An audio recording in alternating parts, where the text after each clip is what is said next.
शाबान के तमाम मसाइल से वाक़िफ़ियत हासिल करने के लिए इस वीडियो को ज़रूर देखें। अस्सलातु वस्सलामु अलैका या रसूलल्लाह, अस्सलातु वस्सलामु अलैका या हबीबल्लाह, व अला आलिका व अस्हाबिका या शफ़ीअना यौमल जज़ा। मोअज़्ज़ज़ सामिन किराम, आज मैं आप हज़रात को शाबान के महीने की जो शब बारात 15वीं शब होती है, शब बारात, उसके ताल्लुक़ से कुल 30 मसाइल शुरू से आखिर तक मुसलमानों को करना क्या चाहिए, उसमें फ़ातिहा किस तरह दी जानी चाहिए, उसके जितने सवालात हैं वो तमाम सवालात के जवाबात और तमाम रसूम, तमाम तरीक़े इंशाअल्लाह ताला आपके इस मुख्तसर से वीडियो में आप लोगों को पता चल जाएगा। आज की वीडियो में मैं आपको 30 बातें बताऊंगा। एक तो ये कि शब बारात की फ़जीलत क्या है, और दूसरी बात शब बारात में करना क्या चाहिए, तीसरी बात शब बारात के नवाफिल क्या है, चौथी शब बारात की दुआ क्या है, पाँचवीं बात शब बारात का रोज़ा किस तरह है, और छठा शब बारात का सदका क्या है, सातवीं बात शब बारात में क्या पढ़ें कि पूरे साल बलाओं से महफूज रहें, आठवीं बात शब बारात कब है 2021 के अंदर, और नौवीं बात शब बारात का वाक़या क्या है, 10वीं बात शब बारात की कहानी क्या है, 11वीं बात शब बारात की नमाज का तरीका क्या है, 12वीं बात शब बारात की हकीकत क्या है, 13वीं बात शब बारात की फ़ातिहा का तरीका क्या है, 14वीं बात शब बारात का बयान क्या है, 15वीं शब बारात का वाक़या किस तरह का है, 16वीं बात शब बारात का रोज़ा कैसे रखें, 17वीं बात शब बारात का रोज़ा कब है, 18वीं बात शब बारात का हलवा, 19 शब बारात के दिन क्या पढ़ना चाहिए, 20वीं शब बारात क्या है, क्यों है, किस लिए है और कैसे है, 21वीं बात शब बारात में क्या हुआ था, 22वीं बात शब बारात क्यों मनाया जाता है, और 23वीं बात शब बारात किस नाम से है, 24वीं बात शब बारात के अंदर जो फ़ातिहा दी जाती है किसके नाम से फ़ातिहा दी जाती है, 24वीं बात शब बारात की नमाज कितनी रकात है, 25वीं बात शब बारात की नमाज की नीयत क्या है, 26वीं बात कौन कौन बख्शे जाते हैं, 27वीं बात इस रात अल्लाह करता क्या है, 28वीं बात शब बारात की हकीकत क्या है, 30वीं बात शब बारात में औलियाए इज़ाम के मामूलत क्या थे। इंशाअल्लाह ताला ये सारी बातें 15 मिनट की वीडियो में आप लोग समाप्त करेंगे। मैं आप लोगों से गुजारिश करूंगा कि इस वीडियो को ज़रूर देखें। आप पहला वो खुश नसीब इंसान हैं जिन्होंने इस वीडियो के ऊपर आए हैं और इसे समाप्त कर रहे हैं। आपका नसीब जाग उठेगा और इल्म से आप मुनव्वर हो जाएंगे। इस 30 मिनट, इस सिर्फ 15 मिनट की वीडियो को आप लोग समाप्त कर लीजिए। हाँ, तो शुरू करते हैं। सबसे पहले आपको ये बताते हैं कि शब बारात है क्या। तो शाबान की 15वीं रात का नाम शब बारात है, ठीक है। अच्छा, 2021 में शब बारात किस दिन है और किस तारीख़ को है, तो मैं आप लोगों को बता दूं 2021 में 28 मार्च को शब बारात है, इतवार का दिन पड़ेगा। उस दिन शब बारात यानी कि वो इतवार का दिन गुजर करके जो मगरिब के बाद जो रात लगने वाली है, जो शब आने वाली है, उसी को शब बारात यानी कि बारात वाली रात कही जाती है। उसी रात की फजीलत है। और रोज़ा किस दिन रखना है, तो वो रात गुजरने के बाद जो दिन आएगा उसमें आपको रोज़ा रखना है। ये दो चीज़ मैं आपको बता दिया। अब सुनिए कि शब बारात है क्या। तो शाबान का जो महीना है इसकी 15वीं रात का नाम शब बारात, यानी बारात का माना होता है नजात, यानी नजात की रात। इस बाबरकत रात के 4 नाम है। एक नाम तो है लैलतुल बराअह, जिसका माना होता है नजात वाली रात। दूसरा है लैलतुल रहमा, यानी रहमत वाली रात। और तीसरा है लैलतुल मुबारका, यानी बरकत वाली रात। और चौथा नाम है लैलतुल सख, यानी नजात का चैक मिलने वाली रात। ये सावी शरीफ के अंदर रिवायत मौजूद है। कुरान मजीद में खुदाबंद कुद्दूस ने इस मुबारक रात का जिक्र इस तरह फरमाया कि इस रात में हमारे हुक्म से हर हिकमत वाला काम जो है वो तकसीम कर दिया जाता है। सूरह दुखान के अंदर अल्लाह ताला ने ये बयान फरमाया। यानी क्या मतलब, शब बारात में, यानी कि वो जो शब बारात की मुक़द्दस रात आने वाली है, तो बंदों की रोज़ियाँ और उसकी अमवात, उसकी पैदाइश, लड़ाइयाँ, ज़लज़ले, हादसात, हर साल भर में होने वाले तमाम वाक़यात के अहकाम अलग अलग तकसीम कर दिए जाते हैं। क्या मतलब, यानी कि कितने, अब इस शब बारात से लेकर के आने वाले शब बारात तक कितने लोग मरेंगे, कितने लोग इंतकाल कर जाएंगे और कितने बच्चों की पैदाइश होगी, कहाँ कहाँ लड़ाइयाँ होगी, किस किस देश के अंदर लड़ाइयाँ होगी, ज़लज़ले कहाँ कहाँ आएंगे और हादसात कहाँ कहाँ पेश आएंगे, एक्सीडेंट कहाँ कहाँ होंगे, हर तरह के मुआमलात अल्लाह तबारक व तआला अपने इल्म से फ़रिश्तों को बता देता है और फिर फरिश्ते को बता भी दिया जाता है, उसको अपने काम में लगा दिया जाता है और फिर वो साल भर तक अपने अपने काम में अपने अपनी ड्यूटी में लगे रहते हैं। तो वो रात के जिसमें तकदीर बताया जाता है फरिश्तों को कि ये साल भर तक ये काम आपको करने हैं। अब शफाअत की रात, इस रात को शफाअत वाली रात भी कही गई है। क्यों? इसलिए कि रिवायत के अंदर है, साबित शरीफ के अंदर, कि 13वीं शाबान को हुजूर सल्लल्लाहु अलैहि वसल्लम ने अल्लाह ताला की बारगाह में अपनी उम्मत की शफाअत अर्ज़ की तो 1/3 उम्मत की शफाअत कबूल हो गई। फिर 14वीं शब में दुआ की तो 2/3 उम्मत बख्श दी गई। फिर 15वीं रात में मुनाजात की अल्लाह ताला से तो उन नाफरमान बंदों के सिवा, यानी जो सरकश ऊँटों की तरह खुदा से मुंह मोड़कर भागते हैं, यानी अल्लाह रब्बुल इज़्ज़त की बारगाह में कभी सजदा नहीं करते हैं, अल्लाह तबारक व तआला का नाम सुनकर के भागते हैं, उन लोगों के सिवा अल्लाह ताला ने सारी उम्मत के हक़ में शफाअत को मकबूल फरमा लिया। अब मैं आपको बताऊँगा कि शब बारात के दिन कौन कौन खुश नसीब है और कौन कौन कम नसीब है, कौन कौन खुश नसीब है कि जिसको अल्लाह तबारक व तआला बख्श देता है शब बारात के दिन। तो हुज़ूर अलैहिस्सलाम ने फरमाया कि इस रात में अल्लाह ताला तमाम मुसलमानों को बख्श देता है, मगर 10 लोग ऐसे हैं जिसकी बख्शिश नहीं होती। वो 10 लोग कौन कौन हैं, मैं आप लोगों को लिस्ट और फहरिस्त के एतबार से बता दूं, ताकि अगर इनमें से कोई बंदा ऐसा है तो वो तौबा कर ले, ताकि तौबा के बाद इस रात की बरकत से अल्लाह ताला उसकी भी मगफिरत फरमा दे। लेकिन ये काम में अगर लगा रहा, तौबा नहीं करेगा तो अल्लाह ताला उसकी मगफिरत नहीं फरमाता है। और ये 10 काम जो नहीं करते हैं तो अल्लाह तबारक व तआला उसको कबूल फरमाता है और उसकी तौबा को भी कबूल फरमाता है और उसके गुनाह भी मुआफ़ फरमा देता है। वो 10 लोग कौन कौन हैं? पहला, नुजूमी का माना होता है जो सितारों का इल्म जान करके तकदीर बताता है, नसीब बताता है, उसकी अल्लाह मगफिरत नहीं करता इस रात को। अच्छा, दूसरा कौन है? जादूगर। तीसरा, शराब पीने वाला। चौथा, जिनाकार, यानी जो बदकारी करता है, जिनाकारी करता है। पांचवा, माँ बाप का नाफरमान, जो माँ बाप के साथ नाफरमानी करता है। छठा, सूदखोर, जो सूद खाता है। और सातवां, हुकूकुल इबाद में गिरफ्तार, यानी जो बंदों का हक छीनता है, यानी कि बंदों का पैसा खा लेता है, चाहे ज़मीन हड़प दिया हो या किसी का पैसा लेके बैठ गया हो, तो ये सातवीं किस्म में से है, अल्लाह ताला इसको भी बख्शता नहीं है। आठवां, मुसलमानों में फूट डालने वाला, यानी जो झगड़ा फसाद कराता रहता है, चुगलखोरी कराता है, इसकी बाद उसको और फूट डाल देता है, तो उसकी भी मगफिरत अल्लाह ताला इस रात को नहीं फरमाता। नौवां, किसी मुसलमान से कीना रखने वाला, यानी बुग़्ज़, हसद रखने वाला, उसकी भी मगफिरत नहीं फरमाता। और 10वां जो आदमी है वो बिला किसी शरई वजह के अपनी रिश्तेदारी को काट देने वाला, यानी कि कोई शरई वजह नहीं है और बगैर किसी शरई वजह के अगर रिश्ता को काट देगा तो उसकी भी अल्लाह तबारक व तआला मगफिरत नहीं फरमाता। ये रिवायत कहाँ अंदर है? किताब का नाम बता देता हूँ, साबित शरीफ के अंदर। लेकिन अगर ये लोग भी सच्ची तौबा कर ले अल्लाह तबारक व तआला की बारगाह में, तो परवरदिगार आलम इस रात की बरकत से इन 10 लोगों की भी मगफिरत फरमा देता है। शर्त यह है कि इसके बाद फिर ये गुनाह ना करें।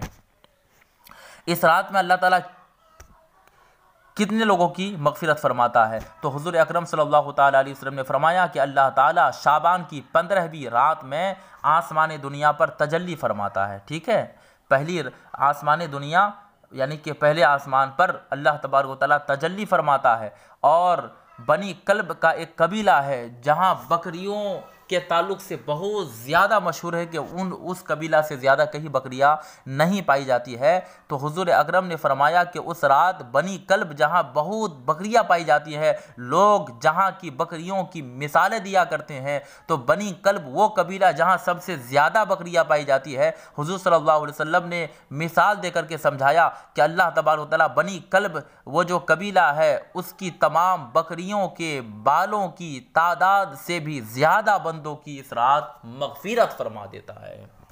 ये वो बाबरकत रात है। और फिर अल्लाह ताला करता क्या है? तो उस रात नबी अकरम सल्लल्लाहु अलैहि वसल्लम ने फरमाया कि उस रात में अल्लाह ताला सूरज डूबने के वक्त से आसमान दुनिया पर नुज़ुल इजलाल फरमा कर इरशाद फरमाता है। यानी कि इतवार का दिन जो आएगा तो इतवार का दिन गुजरने के बाद मगरिब के वक्त जो ही सूरज डूबेगा तो अल्लाह तबारक व तआला पहले आसमान पर नुज़ुल इजलाल फरमाएगा अपनी शान के मुताबिक। हालांकि वो आने जाने से पाक है, लेकिन अपने शान के मुताबिक वो पहले आसमान पर अपनी शान के मुताबिक नुज़ुल करेगा।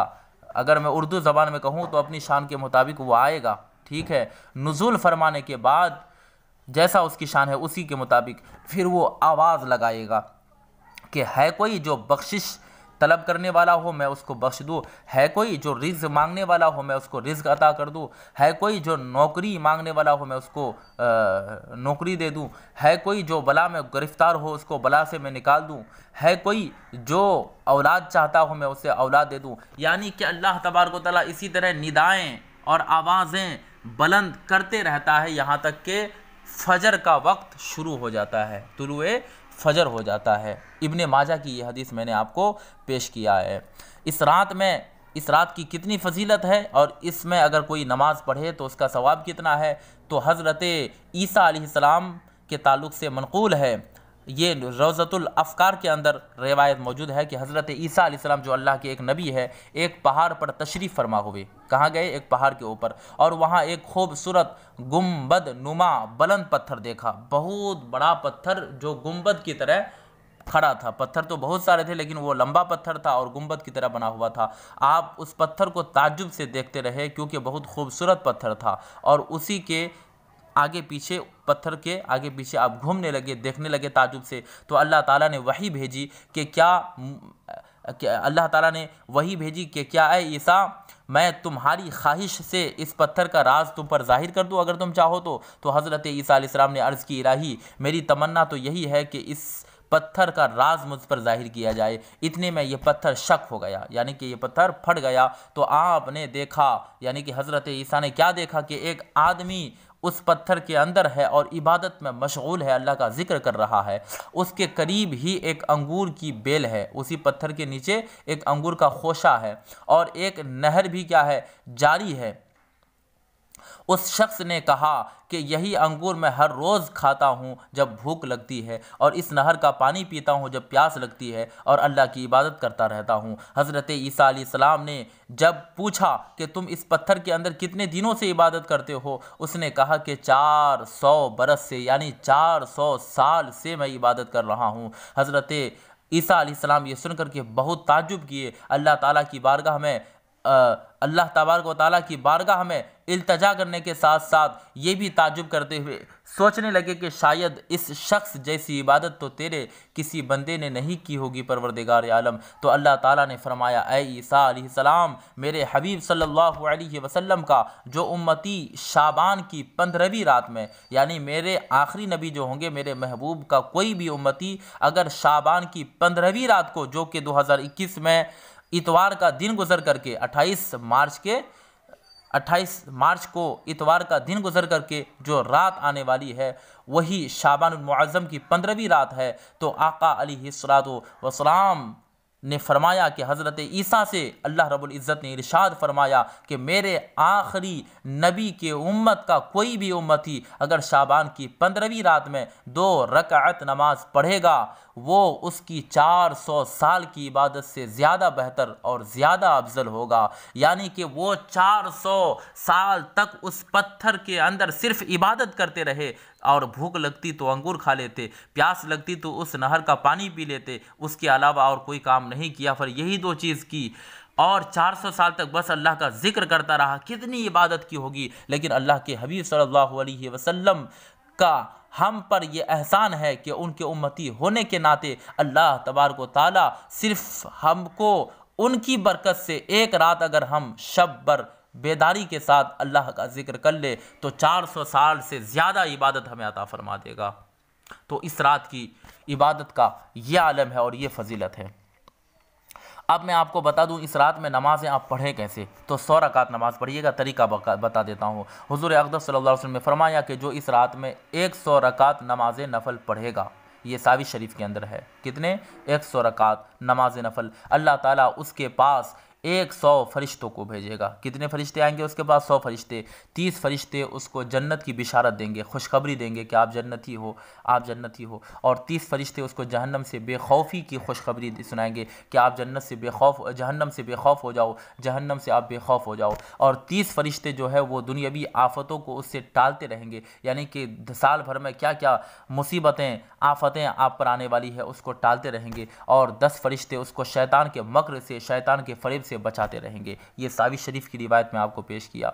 और इस रात में मदनी ताजदार सल्लल्लाहु अलैहि वसल्लम के आमाल क्या थे, आप क्या किया करते थे? तो हज़रत आयशा सिद्दीक़ा रज़ियल्लाहु ताला अन्हा फरमाती है कि मैंने देखा कि हुज़ूर अलैहिस्सलाम बक़ीउल गरक़त यानी कि कब्रिस्तान मदीना मुनव्वरा में तशरीफ़ ले गए और मुसलमान मर्दों, औरतों और शहीदों के लिए दुआ फरमाई, यानी कब्रिस्तान जाते थे और सब के लिए दुआ फरमाया करते थे। अच्छा, इस रात में औलिया अल्लाह क्या करते थे और हमें क्या करना चाहिए? तो 100 रकात नमाज 2-2 रकात करके आपको पढ़ना है, ये तो मैंने तरीका बता दिया। उसमें आप अल्हम्दु के बाद कोई भी सूरत पढ़ सकते हैं, उसमें कोई मुज़ायक़ा नहीं है। जो सूरत आपको याद है वो सूरत के साथ आप पढ़ सकते हैं। अगर कोई सूरत याद ना हो तो अल्हम्दु के बाद कुल हुवल्लाहु अहद शरीफ ही पढ़ करके आप 100 रकात पढ़ें तो अल्लाह तबारक व तआला 100 फरिश्ते आपके पास भेजेगा।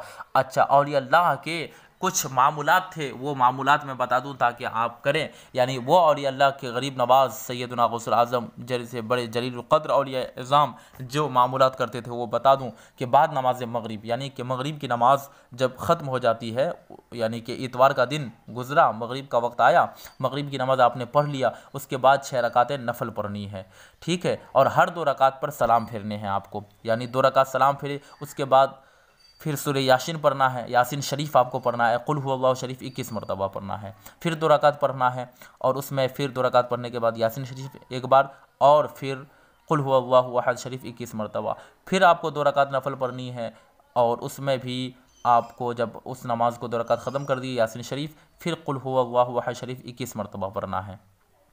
पहली दफ़ा जो आप नियत करेंगे तो नफल नमाज की नियत आपको इस तरह करनी है कि नियत की मैंने 2 रकात नमाज नफल, नियत की मैंने 2 रकात नमाज नफल दराज़ी उम्र के लिए अल्लाह तबारक व तआला परवरदिगार आलम खालिक कायनात के लिए मुँह मेरा काबा शरीफ की तरफ, अल्लाहु अकबर। और दूसरी बार रिज़्क़ की कुशादी के लिए कि आपको पढ़ना है तो नियत इस तरह करनी है, नियत की मैंने 2 रकात नमाज अल्लाह ताला के लिए नफल पढ़ रहा हूँ और ये नमाज रिज़्क़ की कुशादगी के लिए है, मुँह मेरा काबा शरीफ की तरफ, अल्लाहु अकबर।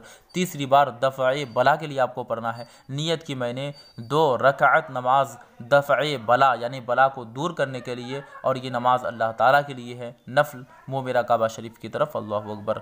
और मैंने बता दिया 2 रकात पढ़ने हैं, पहले दराज़ी उम्र के लिए, फिर यासीन शरीफ, फिर कुल हुवल्लाहु शरीफ 21 मरतबा, फिर आपको 2 रकात रिज़्क़ की तरक्की के लिए पढ़ना है तो उसमें भी आपको यासीन शरीफ एक बार और 21 मरतबा कुल हुवल्लाहु अहद शरीफ पढ़ना है। फिर 2 रकात जो आप पढ़ेंगे तो वो दफ़अ बला के लिए, यानी साल भर आप बलाओं से दूर रहे, मुसीबतों से दूर रहे। फिर उसके बाद 1 मरतबा यासीन शरीफ, 21 मरतबा कुल हुवल्लाहु अहद शरीफ पढ़ेंगे। फिर दुआए निस्फ़े शाबान पढ़ेंगे। ये दुआए निस्फ़े शाबान स्क्रीन पर आपको नज़र आ रहा है, अगर आपको आप देख करके पढ़ सकते हैं तो इस स्क्रीन का आप स्क्रीनशॉट ले लें और इसको देख करके आप पढ़ लें। 1 मरतबा मैं आपको पढ़ के भी बता देता हूँ ताकि आप अच्छी तरह से इसको समझ लें कि इसको पढ़ना कैसे है।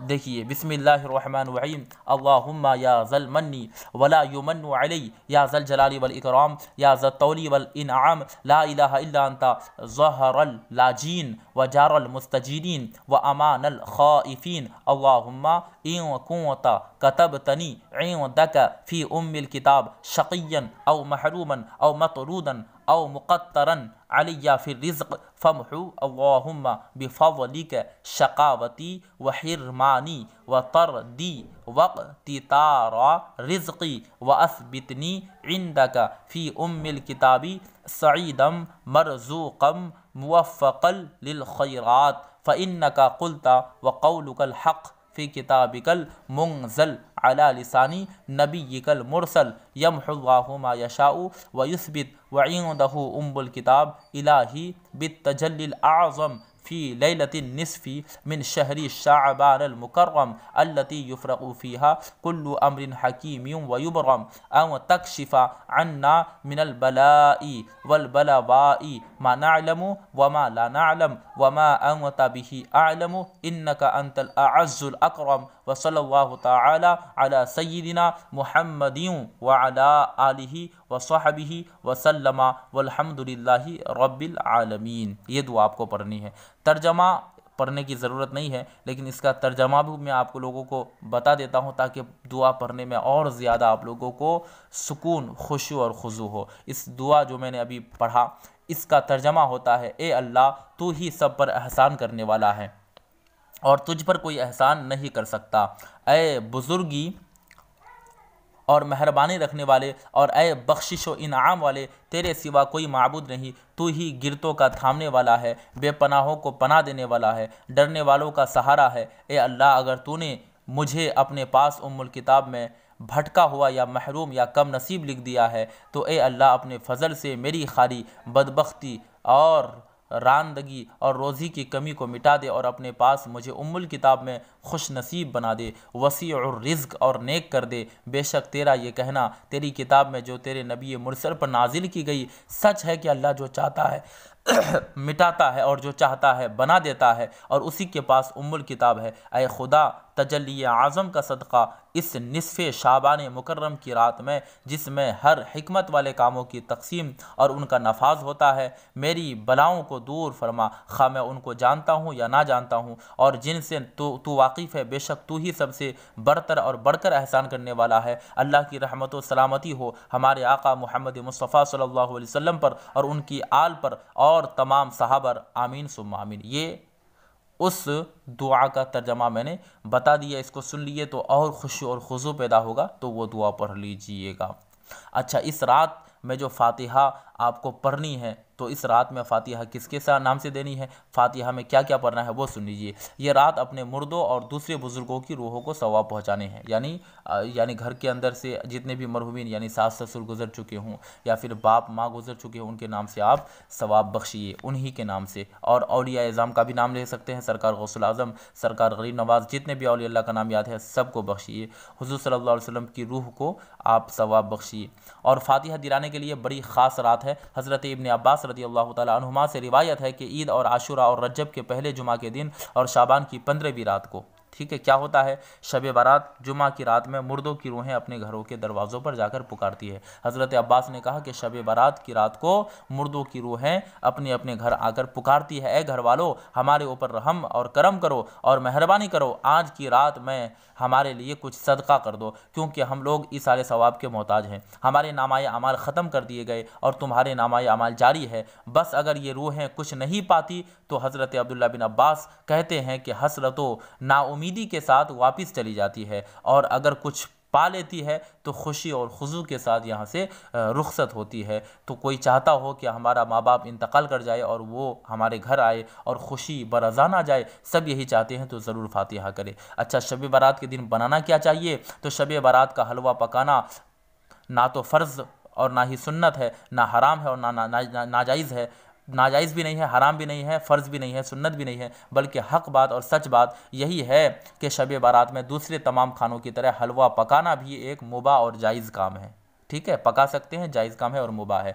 और अगर इस नेक नियति के साथ हो कि एक नफीस और मरगूब खाना, अच्छा खाना फ़ुक़रा और मसाकिन और अहल व अयाल को खिलाकर सवाब हासिल करें, तो ये कार सवाब भी है। दर हकीकत इस रात में हलवे का दस्तूर यूँ निकल पड़ा कि ये मुबारक रात सदका व खैरात, इसाले सवाब व सिला रहमी की ख़ास रात है। लिहाजा इंसानी फितरत का तकाजा है कि इस रात में कोई अच्छा खाना पकाया जावे।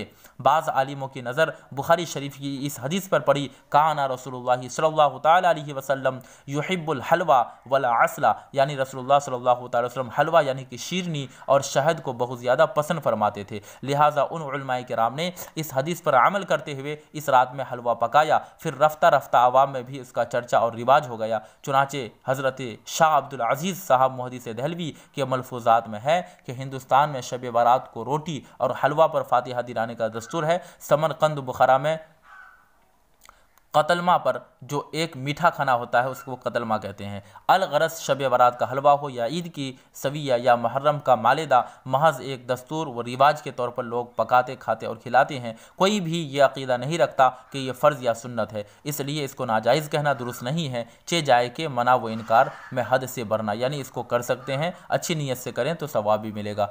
अब मैं आप लोगों को बता दूं कि रोज़ा किस दिन रखिए और रोज़ा की फजीलत क्या है। ये आखिरी बात है। तो रोज़ा आप शब बारात की जो आपने रात में इबादत कर ली, उसके बाद उसी दिन आप खाना वगैरह से ये कीजिए, सहरी कीजिए, और उसके बाद जो दिन आने वाला है उसमें आप रोज़ा रखिए। उसका सवाब क्या है तो मैं आपको बता दूं। हज़रत आयशा सिद्दीक़ा रज़ियल्लाहु तआला अन्हा कहती है कि हुज़ूर नबी कायनात सल्लल्लाहु तआला अलैहि वसल्लम रमज़ान शरीफ के रोज़े पूरे रखते थे, और उसके बाद किसी महीने में सबसे ज़्यादा अगर रोज़े रखते थे तो वो शाबानुल मुकर्रम के रोज़े होते थे। यानी कि इसका मतलब ये हुआ कि रमज़ान के रोज़े के जो सवाब है उसके बाद अगर किसी रोज़े का सवाब है तो वो रज्जब के रोज़े का सवाब है।